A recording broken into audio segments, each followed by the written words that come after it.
ہے یہ کیس کیا ہے کہ عمران خان نے کوئی اپنی گھڑی بیچ دی تھی. اصل میں تو یہ ہے نا، پیسے دے کے ہمیں 50% دے کے آپ جو بھی تحفہ رکھ سکتے ہیں، اپنی گھڑی بیچ دی تھی. یہ سارا کیس ہے. اب اس میں پتہ کیا چلا ہے؟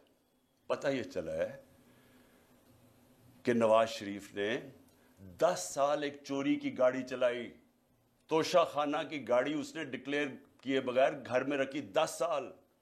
جب یوسف رضا گیلانی، جب مشرف کے دور ڈرا ہوا تھا کہ پتہ چل جائے گا چوری کی گاڑی ہے، جب یوسف رضا آیا تو تب کہا کہ اس کو لیگلائز کرو. اس کے پھر پیسے دیے تھوڑے سے، لیکن قانون یہ ہے کہ آپ توشہ خانہ سے گاڑی نہیں لے سکتے. پتہ چلا کہ آصف زرداری کی 3 گاڑیاں ہیں، 3 گاڑیاں اس نے توشہ خانہ سے نکالی ہیں.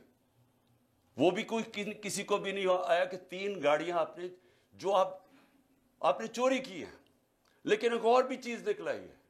اب یہ پتہ چلا ہے کہ مریم نے بھی ایک توشہ خانہ کی گاڑی ڈکلیئر نہیں کی، اور وہ بھی کوئی 2 کروڑ روپے کی بعد میں بیچ دی چلا کے. یہ ساری چوریاں ہیں، اس کے اوپر کوئی کمپرومائز نہیں ہے. یعنی آپ یہ نہیں کہہ سکتے کہ اتنی کی تھی تو میں نے اتنی کی بیچی.